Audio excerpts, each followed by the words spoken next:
The desert sun, a relentless forge of orange and gold, beat down on Redemption Gulch. It was the kind of heat that didn't just warm the skin. It bled the very hope out of a man, leaving him a parched husk of his former self. For U.S. Marshal Gideon Vance, the heat was a familiar companion, a constant reminder of the unforgiving land he was sworn to tame. But today, the oppression wasn't just from the sky. It was from the heavy, suffocating silence that had descended on the town since the Dalton brothers had vanished. Gideon stood at the mouth of the canyon, his weathered face a mask of stone. Beside him, Deputy Samuel Sam Carter, a man barely into his 20s with a fire in his eyes that the desert hadn't yet extinguished, squinted against the glare. The canyon, known locally as Serpent's Gulch, was a gash in the earth, a deep, shadowy wound that seemed to swallow the light. Its jagged rock formations looked like skeletal fingers reaching for the sky. The air, thick with the scent of sage and baked earth, was strangely still. They just disappeared, Sam said, his voice a low rumble. He gestured with a hand covered in fine red dust. No tracks, no signs of a struggle. It's like the earth just swallowed 'em whole. Gideon didn't reply, his gaze fixed on a small, dark stain on a smooth rock at the canyon's entrance. The stain, a deep, unsettling crimson, was all that remained of the Dalton brothers' last stand. It was the only tangible proof that they had ever been there. A blood-stained locket, small and ornate, lay nestled in the dust beside it. Sam, his heart a hammer against his ribs, had found it. It was the only thing the canyon had chosen to spit back out. The robbery itself had been a whirlwind of violence. The Dalton gang, led by the notorious Bob and Grat Dalton, had ridden into town with a brutal efficiency that left the bank in ruins and 3 townsmen dead. They had taken a fortune in gold and vanished into the night. Elias Thorne, a reclusive prospector who lived near the canyon, was the last witness. He claimed to have seen them, silhouetted against the moonlight, riding toward the canyon. They looked like ghosts, he'd muttered, his eyes wide with a terror that hadn't faded. They weren't right. Not right at all. Elias is a crackpot, Marshal, Sam said, trying to rationalize the inexplicable. He's seen too many shadows in the desert sun. Gideon sighed, a puff of dry air that did little to cool his frustration. Maybe, but his story is all we've got, Sam. We searched the entire canyon for 2 days. Nothing. Not a single print, a snapped twig, a lost bullet casing. It's an empty tomb. The locket in Sam's pocket felt heavy, a cold weight of unsolved mystery. It was a cheap thing, brass and tarnished, with a tiny faded picture inside. A woman with kind eyes and a weary smile. It was the face of a mother, a sister, a woman who had once loved one of the brothers. Sam knew the face from wanted posters. It was the mother of the youngest Dalton, a boy named Billy, barely 18, who had joined his older brothers in their life of crime. The blood on the locket was a reminder that this wasn't just a tale of legend. It was a story of human lives, of blood and dust, and a very real terror. Back in Redemption Gulch, the atmosphere was thick with unease. The townsfolk, a motley collection of miners, merchants, and saloon girls, spoke in hushed tones. They glanced at Sam with a mixture of fear and suspicion. He was a new face in town, Gideon's young deputy, and his presence, along with the unsettling disappearance, was a disruption to their isolated lives. Sam walked past the saloon, its doors propped open to let in the meager breeze. He overheard a group of miners, their faces grimed with coal dust, whispering about the canyon. "The canyon has a hunger," one said, his voice a gravelly rasp. "It's always had a hunger. It took the Daltons. It'll take us all eventually." The local undertaker, a gaunt man named Silas, was the only one who seemed unbothered. He was meticulously cleaning the town's small, empty jail cell, his movements slow and deliberate. When Sam passed, Silas looked up, his eyes holding a disconcerting glint. "It's a strange thing, Deputy," he said, his voice as dry as the desert air. "A man can disappear, and the only proof he ever existed is a whisper and a stain on the ground. A body is an honest thing. It tells you its story. A void. A void tells you nothing. Sam felt a chill that had nothing to do with the heat. The undertaker's words echoed the gnawing emptiness he felt. How could 4 men on horseback laden with gold simply vanish? This wasn't a matter for law and order. It felt like a puzzle with missing pieces, each one a lie wrapped in the fear of the townsfolk. The blood on the locket, the silence of the canyon, the whispers of a curse. They all pointed to something far more intricate than a simple outlaw escape. The air grew cooler as dusk settled, painting the sky in strokes of deep violet and fiery orange. Sam stood on the porch of the marshal's office, looking out at the sprawling, dusty town. The fear was a tangible thing, a ghost that moved from person to person, feeding on the unknown. He knew this case wouldn't be solved by following footprints. He had to dig deeper, peel back the layers of lies that protected Redemption Gulch's secrets. He was a man of the law, but he was in a place where the law of the land seemed to bend to an ancient, unspoken terror. The mystery of the vanishing Daltons was the first thread he had to pull, but he had a feeling that the entire fabric of this town would unravel along with it. If you're hooked on this mystery, be sure to subscribe to our channel so you don't miss the next part of this thrilling story. The truth is out there, somewhere in the dust of Redemption Gulch. The days that followed were a blur of frustration and unease.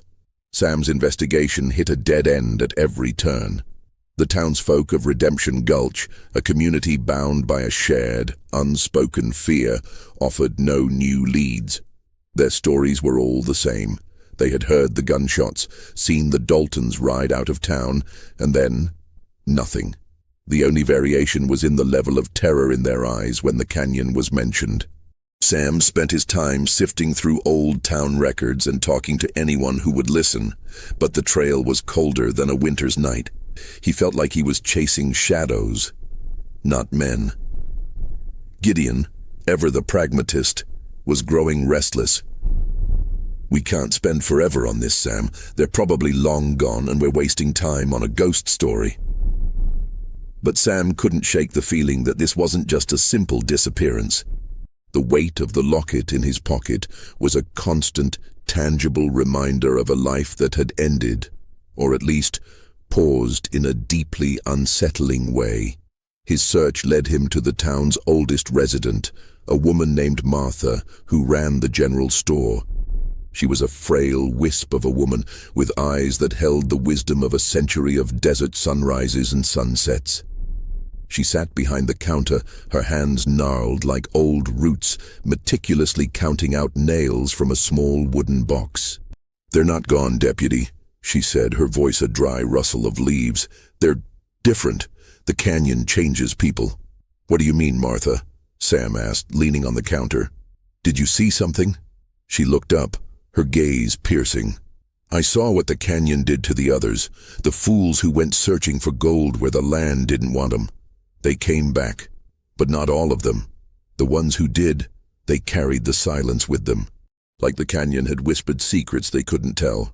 Sam felt a shiver run down his spine. "Secrets? What kind of secrets?" Martha simply shook her head, her gaze drifting to the window where the silhouette of the canyon was a dark, jagged line against the horizon. "Some things aren't meant for human ears. The canyon is a gallery of whispers, deputy. Listen closely enough and you might just hear 'em yourself." The conversation, cryptic as it was, gnawed at Sam. He decided to pay another visit to Elias Thorne, the prospector. Elias's shack was a shambles, half buried in a dusty outcrop on the edge of the canyon. The air around it was thick with the smell of stale coffee and desperation. Elias, his hair and beard matted, was sharpening a pickaxe, his movements jerky and agitated. "He's been out here since before the town was a town," Gideon had told him. "He's lost a few screws, Sam. Don't believe a word of it." But Sam needed to know more about what Elias had seen. Elias looked at him with wild, bloodshot eyes. "They were laughing," he said without preamble. "When they rode into the canyon, they were laughing like they'd just heard the best joke in the world. But it wasn't a good laugh, deputy. It was hollow, empty. It made the hair on my arms stand up. And the horses," Sam pressed. "What about the horses?" "They were all wrong," Elias whispered, lowering his voice as if the canyon itself might be listening. The horses were still. Their eyes were wide, but they weren't moving. Not like a horse should. They were just there, stiff as boards, and the dust around their hooves. It wasn't rising, not even a puff. It was like they were riding on air. Sam tried to rationalize it. Dust storms, a trick of the moonlight. But Elias's fear was too real. It was a raw, visceral terror that couldn't be faked. It felt like the fear of a man who had seen something that defied all logic. Later that evening, Sam found himself at the local saloon, the Thirsty Miner. The place was a hub of whispered gossip and nervous energy. He bought a drink from the bartender, a big, burly man with a scar running down his cheek. "You're still on that Dalton case, deputy?" the bartender said, wiping a glass. "You ought to let it go. Some things are best left alone." "What's in the canyon?" Sam asked, cutting to the chase. The bartender paused, his eyes flicking nervously toward the canyon's dark silhouette visible through the grimy window. "Stories," he said finally. "Just stories of things that went in and never came out. Or came out different." "Different how?" "There was a family," the bartender said, lowering his voice. "The Millers went looking for a lost mule a few years back. The boy, Jimmy, was just 10 years old. They were gone for a week. We found him. The boy, he was just sitting there, staring into nothing. Didn't speak a word. Not a single word. His folks, they just stood there, their eyes wide. They never seemed to connect with anything again. They were just shells. They left town a month later, and no one's heard from them since. The rumor is they found something in the canyon that broke their minds." The story sent a cold dread through Sam. It wasn't about the dead. It was about what happened to the living. The psychological horror of a place that could steal a man's sanity. The blood on the locket, the hollow laughter, the silent horses, and now the story of the Millers. It all pointed to something far more sinister than a simple outlaw escape. Sam felt the need to get back to the canyon, the place that had swallowed 4 men whole. He rode out at dusk, the setting sun casting long, eerie shadows. The air grew colder as he approached, a dry chill that seeped into his bones. The silence was overwhelming, a heavy blanket that muffled all sound. He dismounted, walking slowly toward the entrance. He wasn't looking for tracks this time. He was listening for the whispers Martha had mentioned. The rock face, a tapestry of cracks and fissures, seemed to absorb the last light of day. Sam ran his hand along the cool stone, his senses heightened. He closed his eyes and tried to imagine the scene. The 4 men, the sound of their horses, the clink of the gold. He tried to hear the hollow laughter Elias had described. He heard nothing. Only the sound of his own heart, beating a frantic rhythm against the quiet. He was about to give up when a faint, almost imperceptible sound reached his ears. A high-pitched, almost musical note, like the sound of wind blowing across a hollowed-out skull. He moved closer, pressing his ear to the cold stone. The sound was coming from within the rock, a continuous low hum. It wasn't the wind. It was something else. A whisper in a language he couldn't understand, but one that filled him with a profound and unsettling dread. The whispers grew louder, and Sam suddenly felt like he was not alone, like he was being watched from within the very stone itself. He backed away, his heart pounding, the sound echoing in his mind long after he had left the canyon's edge.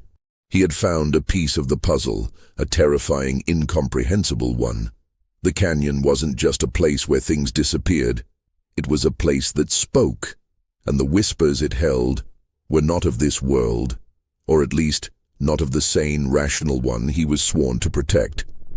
He was no longer just a lawman chasing outlaws. He was a man caught in a terrifying psychological mystery, a labyrinth of fear and lies where the boundaries of reality were beginning to blur.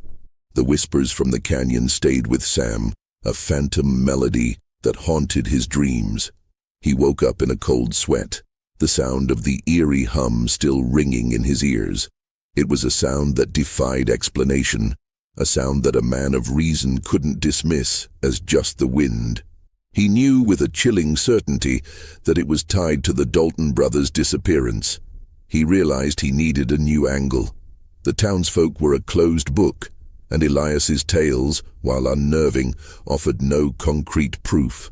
Sam decided to focus on the one person who had been in Redemption Gulch the longest, besides Martha, Sheriff Wallace. The sheriff was a grizzled man, a veteran of countless desert skirmishes, but he had been uncharacteristically evasive when questioned about the Dalton case. He had left the entire investigation to Marshal Vance and Sam, claiming a bad leg from an old fight. Sam found Sheriff Wallace in his small, dusty office, meticulously cleaning his revolver. The air was thick with the scent of gun oil and old leather. Wallace didn't look up as Sam entered. "Still chasing ghosts, Deputy?" he asked, his voice a low, gravelly rasp. "I think there's more to it, Sheriff," Sam said, leaning against the door frame. "I went back to the canyon. I heard something." Wallace froze, his hands stilling on the revolver. "Heard what?" he asked, his voice sharp. "A humming sound. A whisper," Sam said. It felt like it was coming from the rocks themselves. The sheriff slowly put the revolver down, his gaze fixed on a spot on the wall. A muscle in his jaw twitched. "You shouldn't have gone back there, son. I told Gideon to keep you out of that place." "Why?" Sam pressed. "What do you know about it, Sheriff?" Wallace hesitated, his eyes betraying a deep, hidden fear. He finally sighed, leaning back in his chair. "I know enough to stay away. That's what I know. There was a family, the Millers," Sam said, deciding to use the information he had. "The bartender told me they went into the canyon and came out different. You were the sheriff then. What happened to them?" Wallace looked at Sam. His eyes, dark and haunted, held a chilling resignation. "They were gone a week. When we found them, they were just standing there, covered in dust, not a single scratch on them. Their eyes, they were empty, like someone had scooped out their souls." "Did they say anything? Anything at all?" Wallace shook his head. "They were mute. It was like they'd been in a place where words had no meaning. Their minds were gone, Sam. Just gone." He paused, his gaze dropping to his hands. "The father, he went to his grave a year later, just faded away like smoke. The mother, she's in a quiet little church town now, 100 miles from here. She still doesn't speak. She just stares. And the boy, no one ever saw him again. He just vanished one night. The whispers, do you know what they are?" Sam asked, his voice barely a whisper. "They're a siren song, Deputy," Wallace said, his voice dropping to a conspiratorial tone. "The canyon doesn't take 'em. It shows 'em things a human mind can't comprehend. It breaks 'em, and it takes the ones who are broken." "And the Daltons? They were looking for a hiding place for their loot," Wallace said. "They thought they were the kings of this land. They rode in there full of pride and greed. They were the perfect marks for the canyon." Sam leaned forward, his mind racing. "So the canyon didn't just take them, it chose them." Wallace nodded. "The Daltons were a special kind of evil. They were ruthless, cold-blooded. The canyon, it preys on that kind of darkness. It finds it and it whispers to it, promising something, I don't know what. But what it gives in return is a kind of insanity, a kind of silence. The Daltons, they're still in there, I'll wager. But they're not men anymore. They're part of the canyon now." The pieces of the puzzle were finally starting to fall into place, but the picture they were forming was more terrifying than he could have ever imagined. This wasn't a robbery gone wrong. It was a psychological trap, a place that preyed on the minds of men. The canyon wasn't a physical place of danger. It was a psychological one. The whispers, the humming, the empty eyes of the Millers. It was all part of a terrifying, non-supernatural phenomenon that existed in this desolate, forgotten part of the world. "Why didn't you tell Gideon?" Sam asked. Wallace sighed, a sound filled with years of unspoken burdens. "Who would believe it, Sam? Who would believe that a canyon could break a man's mind without so much as a scratch? They'd call me crazy. They'd call it a ghost story, so I kept my mouth shut. The town knows. They don't talk about it, but they know, and they stay away. It's the only way to survive here. Sam suddenly understood the town's silence, their collective unease. They weren't just afraid of the outlaws. They were terrified of the place that had swallowed them. They were living with a monster that wasn't a creature of flesh and blood, but a psychological force of nature. He had to tell Gideon. He found the marshal at the Thirsty Miner, a bottle of whiskey on the table in front of him. Gideon looked tired, defeated. "We're leaving in the morning, Sam. We've done all we can. Marshal, I need you to listen to me," Sam said, his voice urgent. "It's not a disappearance. It's a psychological phenomenon. The canyon, it breaks people's minds. Sheriff Wallace told me about the Millers, and I heard the whispers myself." Gideon looked at him, his expression a mixture of fatigue and incredulity. "Whispers? You're starting to sound like Elias Thorne, son. This is a dead end. We're chasing ghosts, and I'm a lawman, not a ghost hunter." "No, Marshal, you don't understand," Sam pleaded, his voice rising. "It's not a ghost. It's real. The canyon takes something from people. It leaves them empty. It's what happened to the Daltons.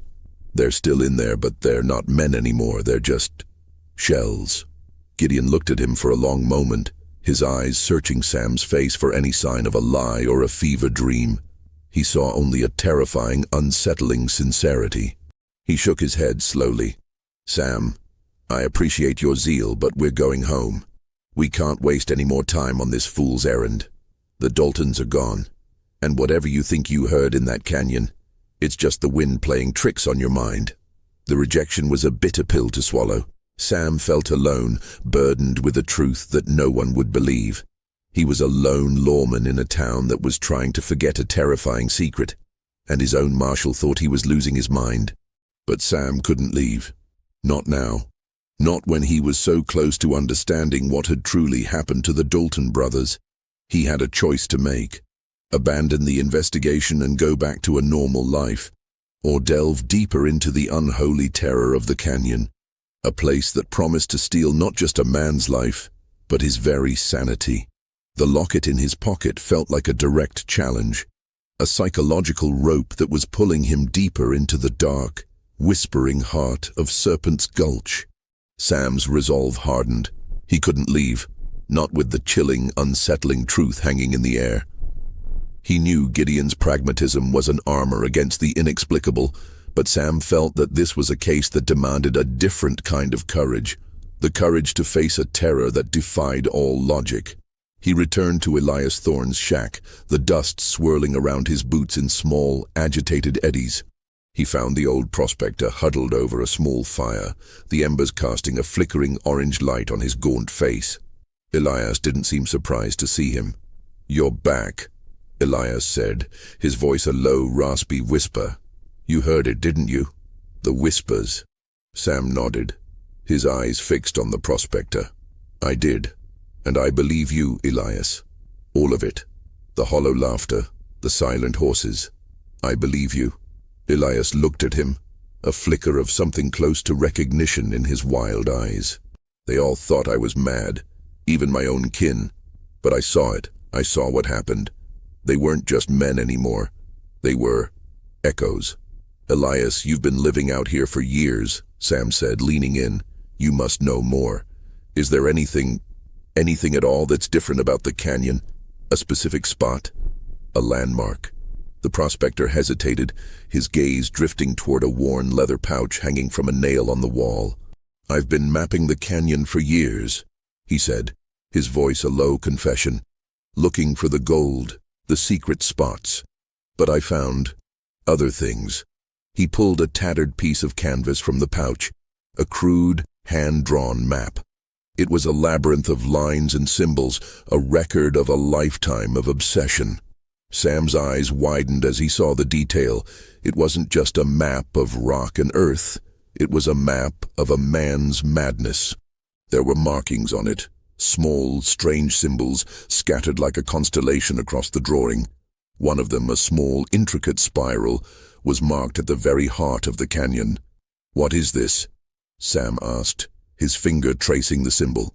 "That's the heart," Elias whispered. "The core of the sickness. I've heard the whispers coming from there. They're like a song that promises you everything you ever wanted, but takes away everything you are. A song that lures men in and leaves them hollow. The Daltons, you think they went there?" Elias nodded, his eyes wide with a terrifying certainty. "They were drawn to it, Deputy. The gold in their saddlebags. That was just an excuse. The canyon called to their greed, their lust for power. It was the perfect bait. The map was more than a drawing. It was a key to the psychological labyrinth of the canyon. It was a piece of evidence no one else would have thought to look for. It was a blueprint of a man's descent into madness." Sam realized that Elias hadn't just been living near the canyon. He had been studying it, obsessed with it, and in a way, he was a victim of it as well, albeit a survivor. Sam thanked Elias, the old prospector's warning echoing in his ears as he rode back to town. "Be careful, Deputy. The canyon knows when you're looking for it. It knows when you're listening." The next morning, Sam packed a small bag with water, food, and a rifle. Gideon was still in town, looking defeated but resigned to the fact that his deputy wasn't leaving. "I'm going back, Marshal," Sam said. "I found a map. I think I know where to look." Gideon looked at him, his face a mixture of concern and frustration. "Sam, you're not going alone. This is suicide." "I have to, Marshal," Sam insisted. "I can't leave this unsolved. Not when I know the truth is out there." Gideon sighed, rubbing his tired eyes. "All right, but you're not going in there unprepared. Give me a day. We'll ride out with some men, and we'll search the canyon one last time. But this is it, Sam. One last time." Sam knew he couldn't wait. A day was too long. The canyon was a living, breathing thing in his mind, and he felt an urgency to get back there.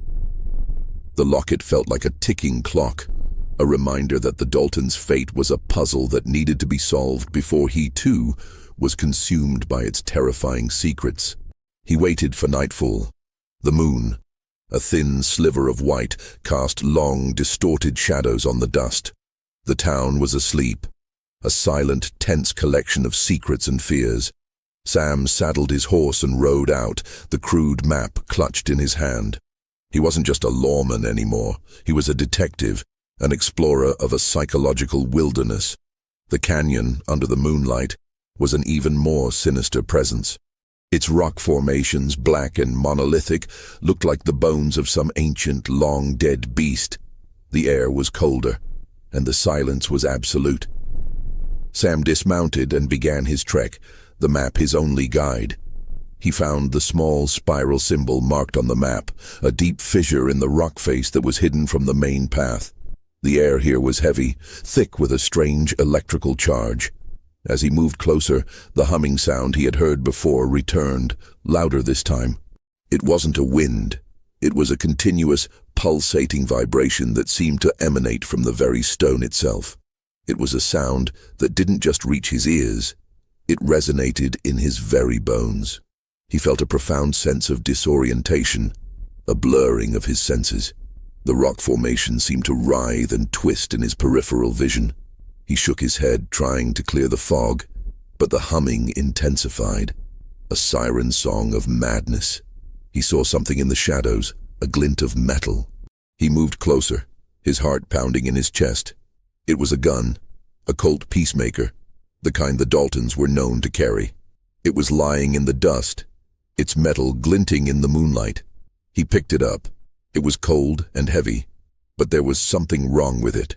The metal was unnaturally smooth, and the engraving seemed to shift and blur under his touch. Then he saw it, a faint, almost transparent outline of a figure, huddled against the rock wall. He froze, his rifle held high. It wasn't a man. It was a silhouette, a hollow, empty shell of a human form. It was one of the Dalton brothers, or what was left of him. The figure's eyes were open, but they were not seeing. They were just two vacant black pools. The figure was unmoving, a statue of dust and despair. Sam's blood ran cold. He had found them, not dead, but something far worse. They were hollowed out, their minds stolen, their bodies left as empty, silent monuments to a terrifying psychological force. The humming grew louder, a triumphant song of a place that had claimed another victim. Sam was standing at the edge of the abyss, and he knew, with a terrifying certainty, that he was the next target. The figure against the rock wall was not a ghost. It was solid, and yet it was a terrifying void. Its face, caked in dust and streaked with dried tears, was a mask of an emotion that didn't exist in the human lexicon: utter, profound emptiness. Sam stood there, his rifle shaking in his hands, unable to move. This wasn't a man. This was a shell, a monument to a soul that had been extinguished. He saw two more figures, equally still and hollowed out, huddled in a small alcove just beyond the first. They were all there, three of the Daltons, their bodies perfectly preserved, their minds completely gone.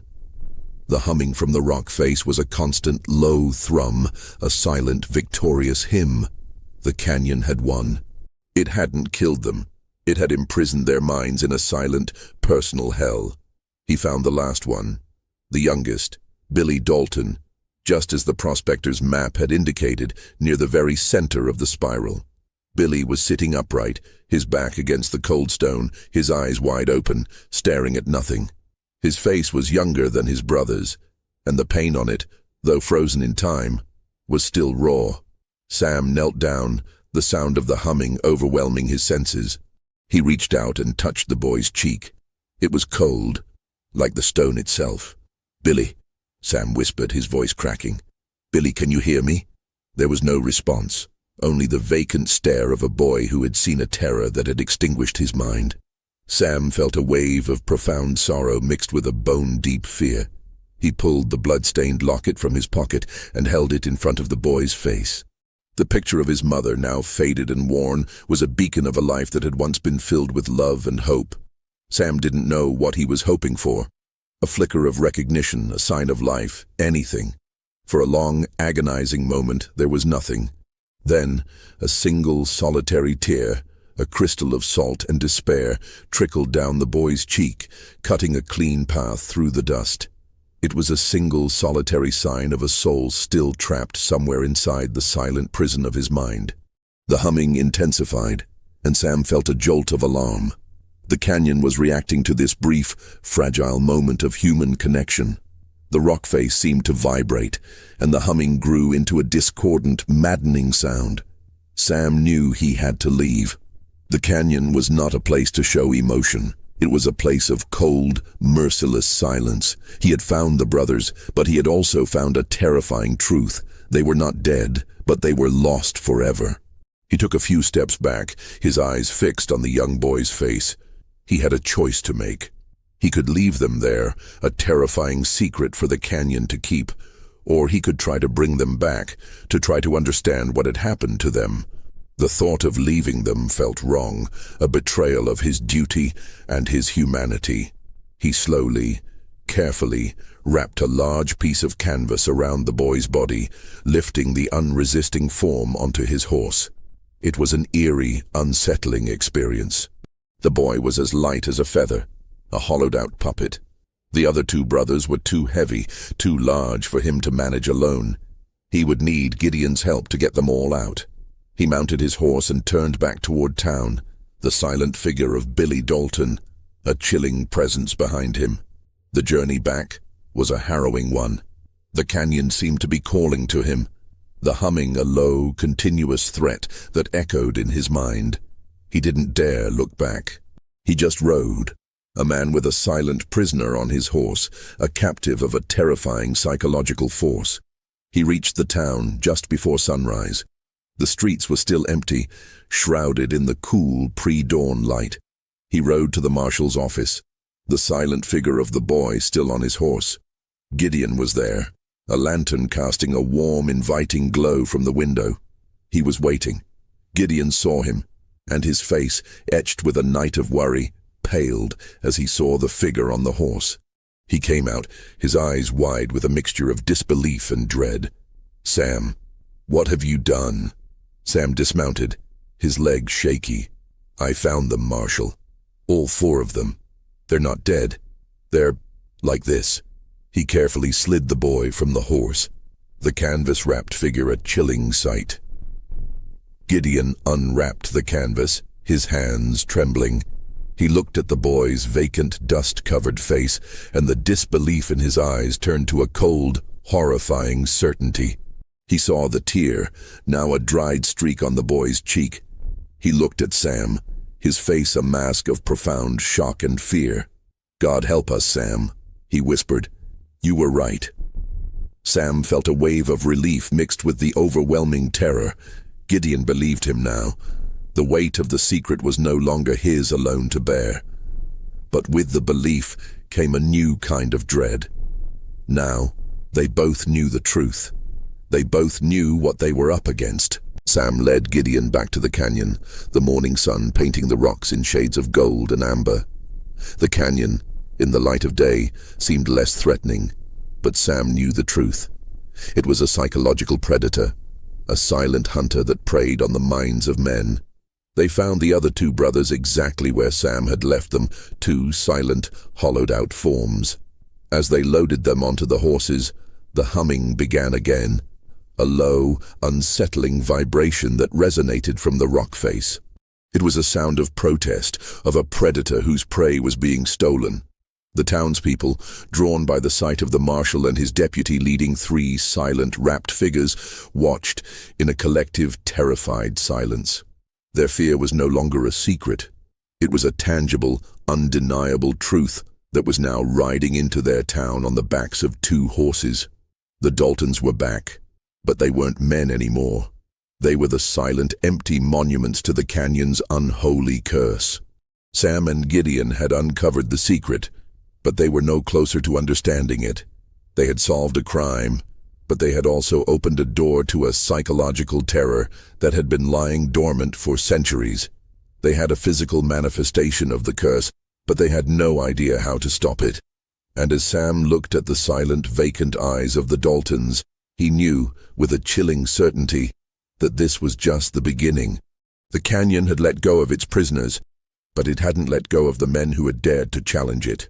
The whispers were still there, and now they were directed at him. The return of the Daltons, or their hollowed-out shells, sent a shock-wave through Redemption Gulch. The hushed whispers turned into outright terror.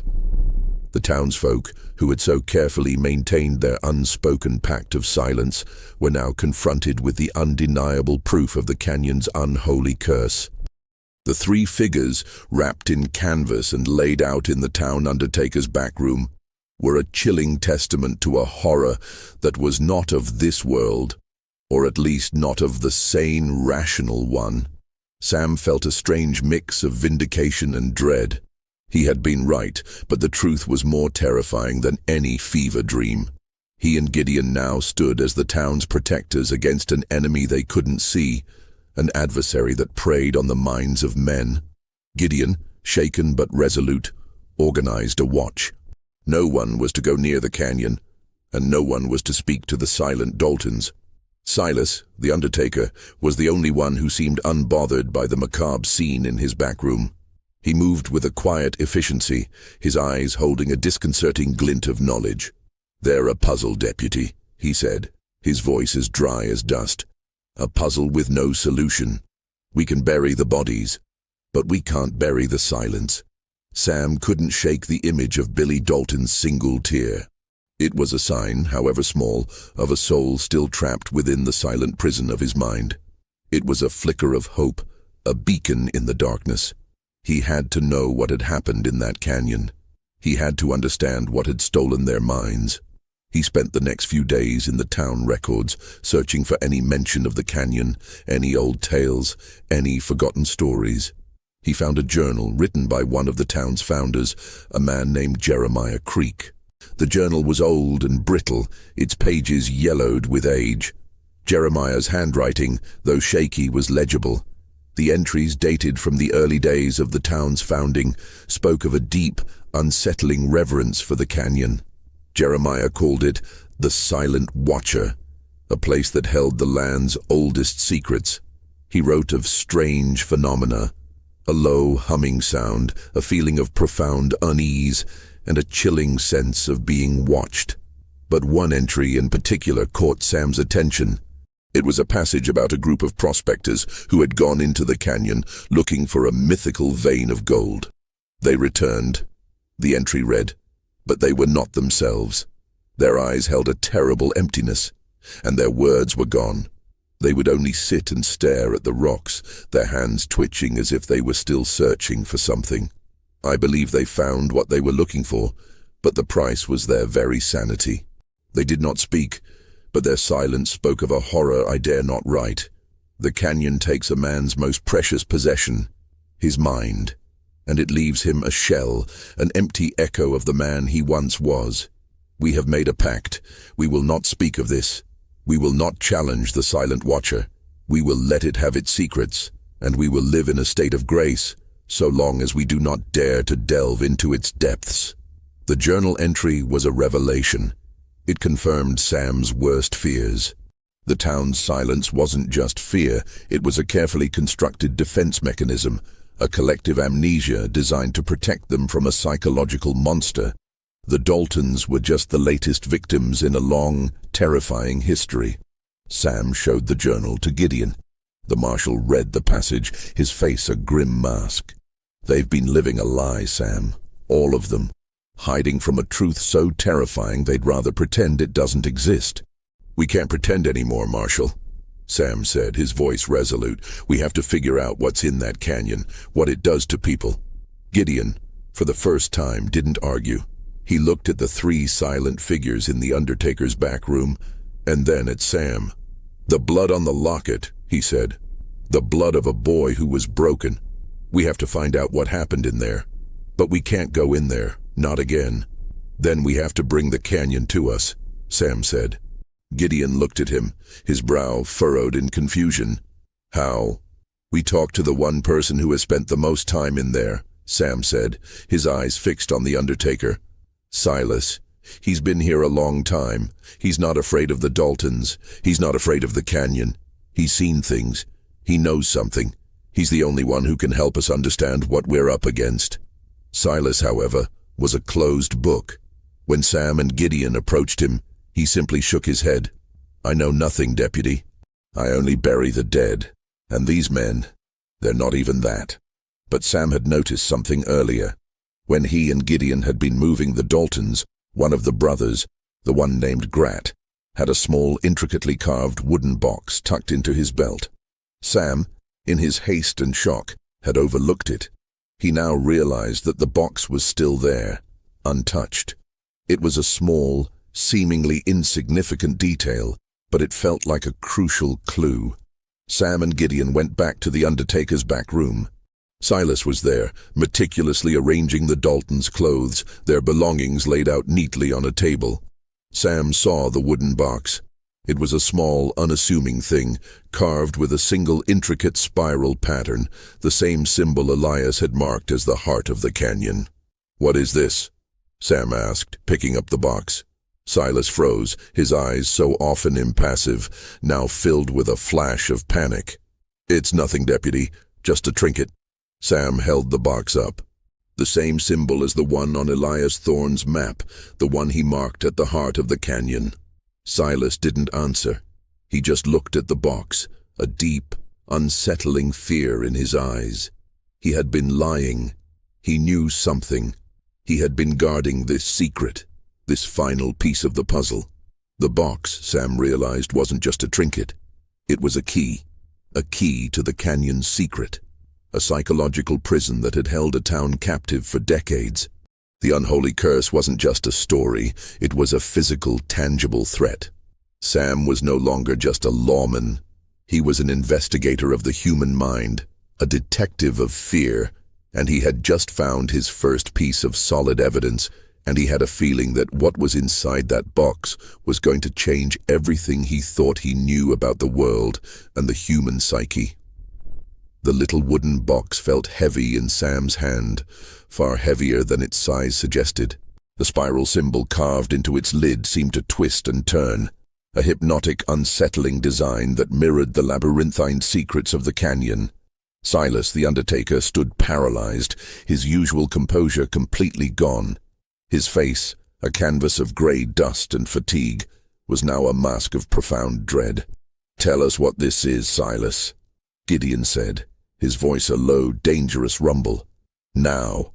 Silas looked from Gideon to Sam, his eyes darting between the two lawmen.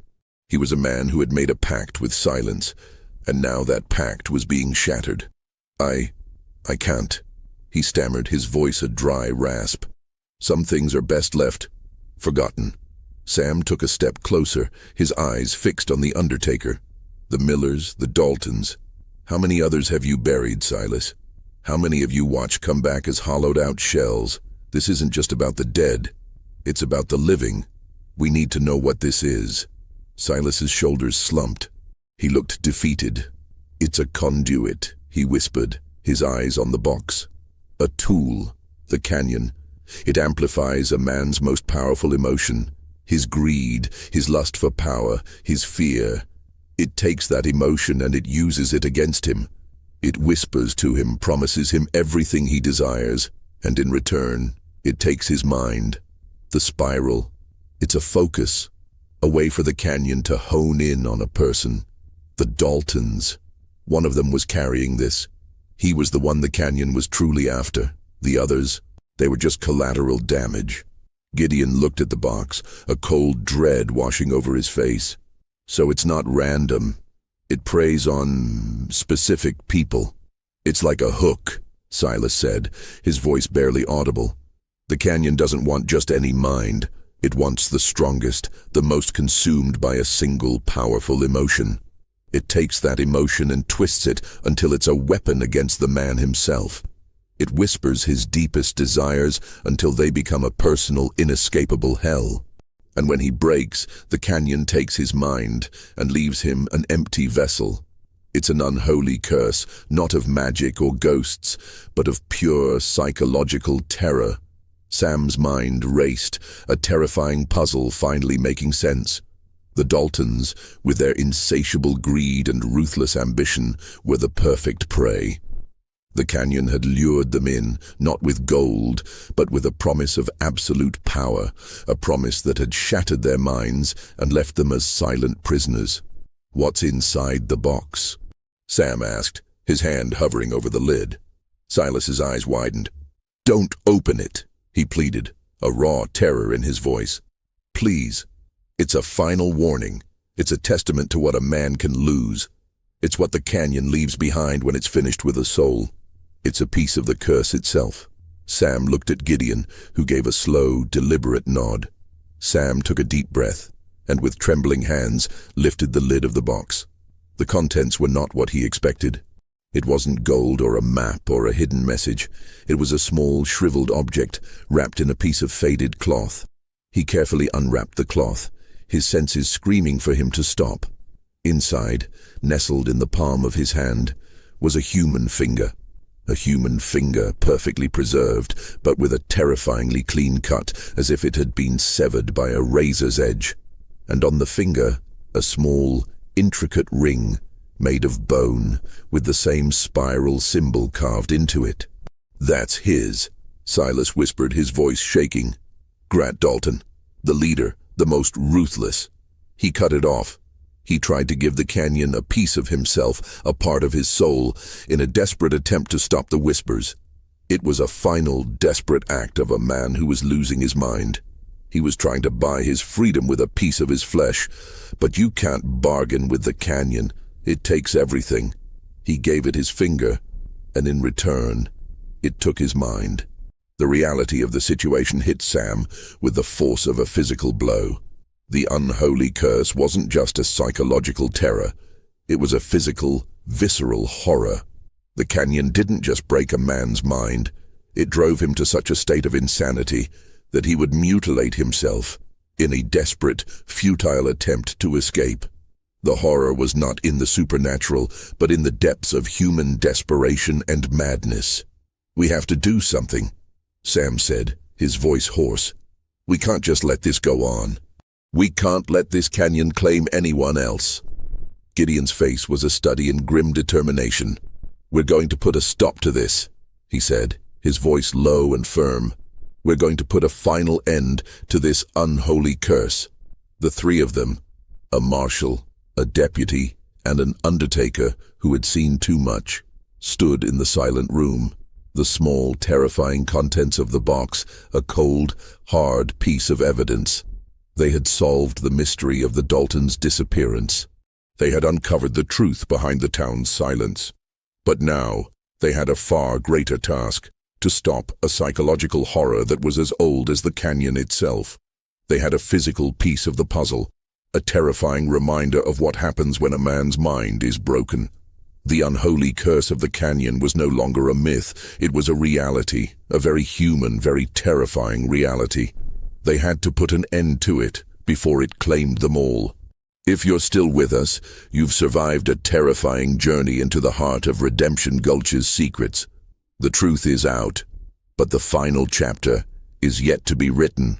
Don't miss out on the conclusion of this chilling story. Subscribe now to our channel and be a part of the unholy reckoning that awaits. The grim discovery in the Undertaker's back room solidified their resolve. The finger, a tangible, horrifying piece of evidence, was proof of the canyon's malevolent influence. It wasn't a monster of myth, but a psychological predator that hunted the most vulnerable of human minds. Gideon, his face a grim mask of determination, turned to Silas. You've been living with this secret your whole life. You know this canyon better than anyone. How do we stop it? Silas looked at the three silent figures on the Undertaker's table. You can't. It's like trying to stop the tide with a shovel. The canyon, it's a part of the land. It's been here forever. It takes from the human spirit. It's a natural force, a force of psychological entropy. It takes the most complex thing on this earth, the human mind, and breaks it down to nothing. Sam, however, wasn't ready to give up. He looked at the Daltons' bodies, a wave of profound anger rising in him.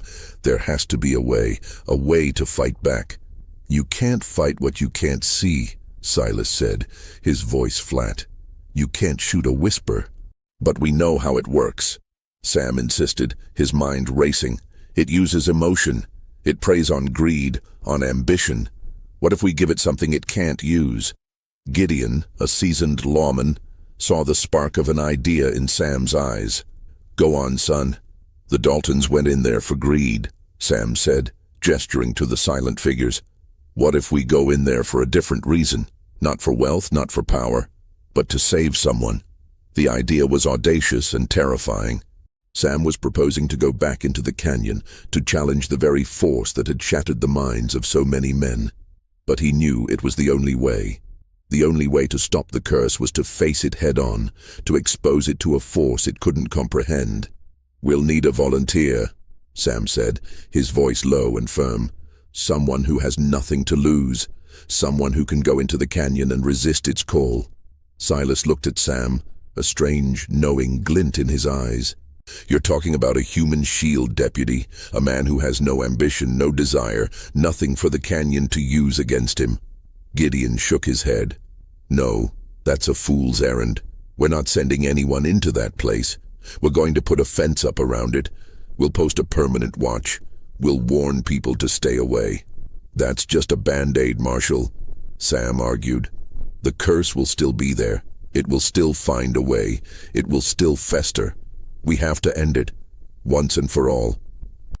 Sam had an idea. He went to the town saloon, the one place where he could find the kind of man he was looking for.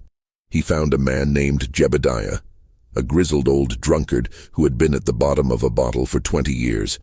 Jebediah had lost everything, his family, his home, his will to live. He had no dreams, no ambitions, no desire for anything but the next bottle of whiskey. Jebediah, Sam said, sitting down across from the man. I have a proposition for you. Jebediah looked up, his eyes dull and vacant. Save it, deputy. I've heard all the promises. I'm not interested. This isn't a promise, Sam said. This is a mission. A mission to save this town from a curse. I need you to go into the canyon. Jebediah laughed, a dry, humorless sound. That place? The place that broke the Daltons? You want me to go in there? What for? so it can break what's left of me. Because you're the only one who can't be broken, Jebediah, Sam said, his voice a low, compelling whisper. You have nothing for the canyon to take. You have no greed, no ambition, no dreams. You're a clean slate. You're a shield. Jebediah looked at him, a flicker of something, perhaps curiosity in his eyes. What's in it for me? A chance to do something that matters, Sam said. A chance to save this town, to save the next family that gets too close to that place. A chance to find a purpose, even in the middle of a bottle. Jebediah stared at the bottom of his glass, his mind processing the impossible. He looked at Sam, his eyes, so long vacant, now holding a faint glimmer of something he hadn't felt in decades. A purpose. What do I have to do? Sam laid out the plan.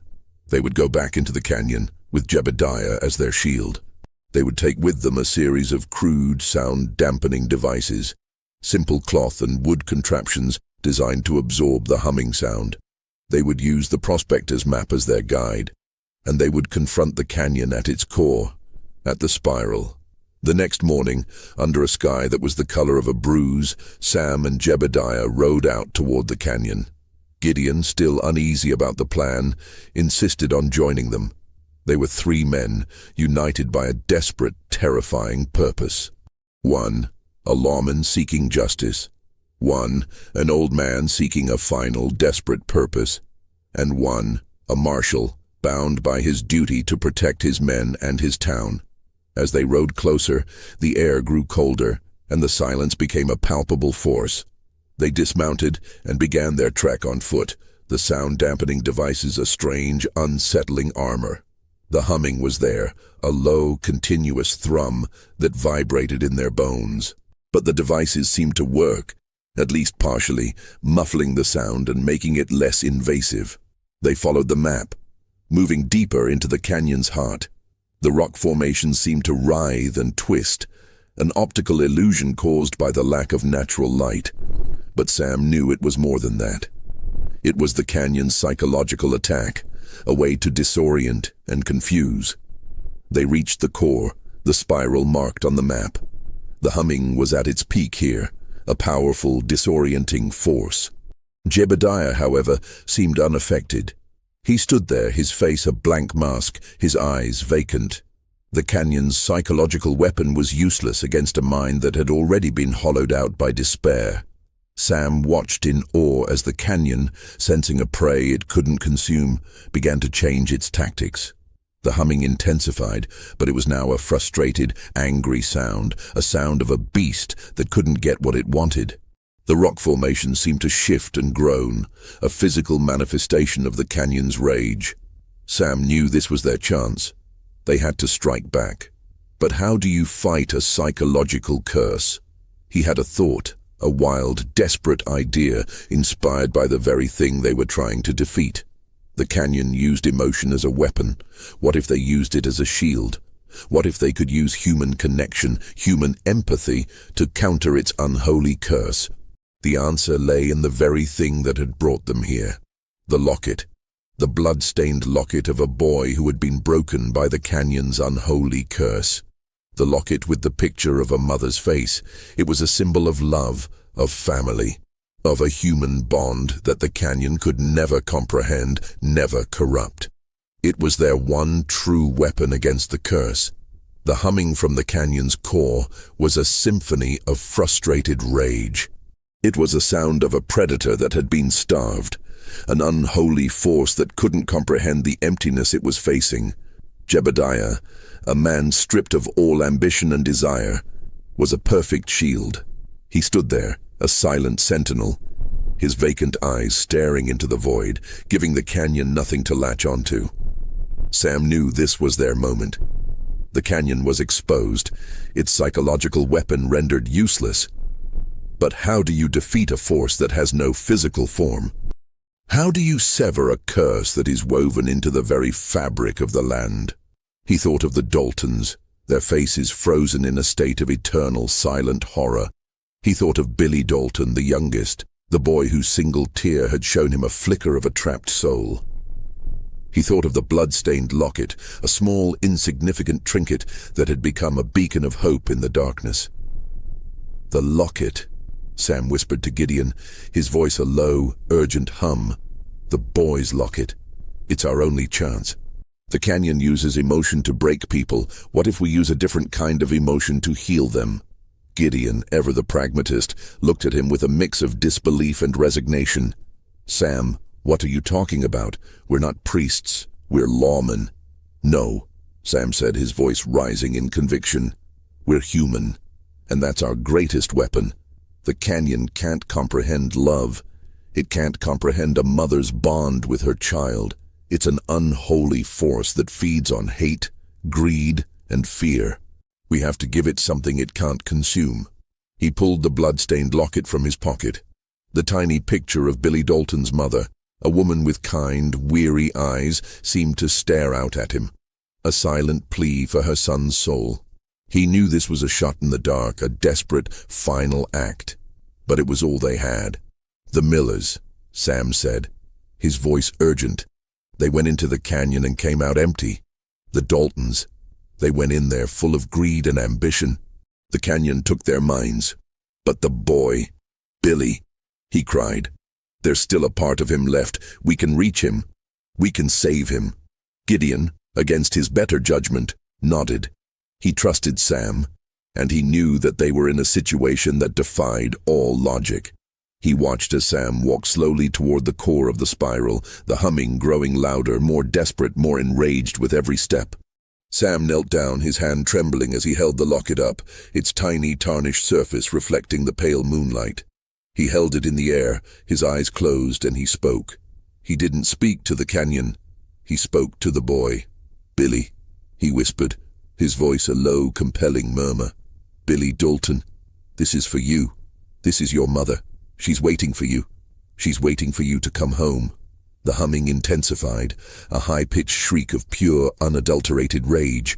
It was like the canyon was fighting back, trying to drown out his voice, trying to consume the emotion he was offering. But Sam didn't stop. He kept speaking, his voice unwavering, a low, powerful lullaby in the heart of the curse. "She loves you, Billy," he said. "She's waiting. Don't let this place win. Don't let it take your soul. Fight it. Remember who you are. Remember her love."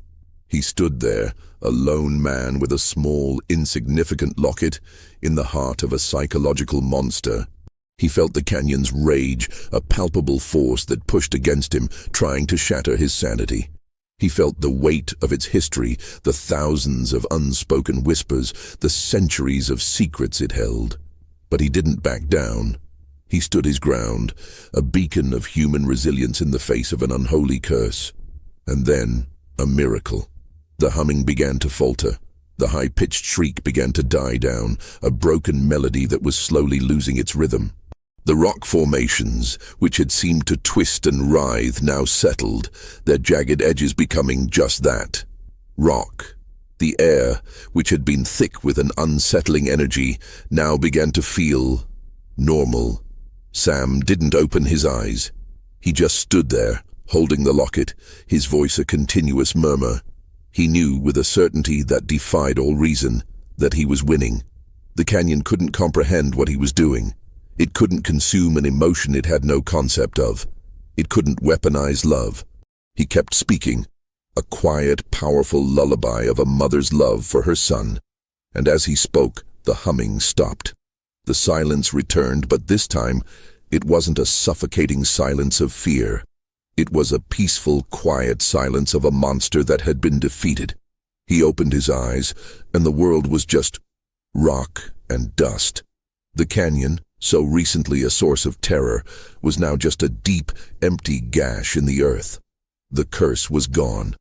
The unholy force had been neutralized, rendered impotent by a force it could not comprehend. Human connection. He looked at Jebediah, who stood there, his face no longer a blank slate.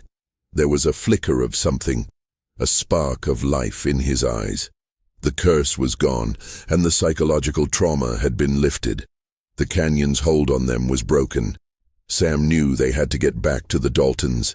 They had to see if the locket had worked. They had to see if a small, insignificant picture of a mother's face could reach into the mind of a boy who had been lost and bring him back from the silent abyss. The journey back to Redemption Gulch was a quiet one.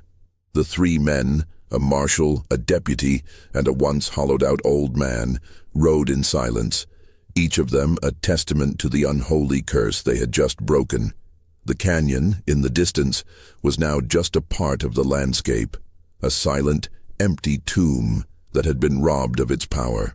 They reached the town as the sun began to rise. The undertaker's back room was a scene of quiet tension. Silas, his face etched with a mixture of fear and hope, was waiting. The three silent figures of the Daltons, their faces still and vacant, lay on the tables, a macabre monument to a curse that had been defeated. Sam walked slowly toward the figure of Billy Dalton, the youngest. He knelt down, the blood-stained locket clutched in his hand. He held it in front of the boy's face, his heart pounding in his chest. "Billy," he whispered, his voice a low, trembling prayer. "Billy, can you hear me? Look, it's your mother." For a long, agonizing moment, there was nothing. No flicker of recognition, no twitch of a muscle. Sam's heart sank. Had it been for nothing? Had the canyon's curse been too powerful, too absolute?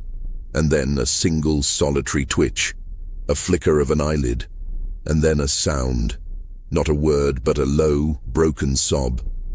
The boy's face, so long frozen in a state of silent horror, began to crumble, the facade of emptiness cracking to reveal a raw human pain. Billy's eyes, so long vacant and black, began to fill with tears. They were not tears of emptiness, but tears of a soul that had been returned to its body. He looked at the locket, and then at Sam, and then at the world around him, a world he had been stolen from. The silence was broken by the sound of a man crying, a low, gut-wrenching sound that was more terrifying and more beautiful than any sound Sam had ever heard.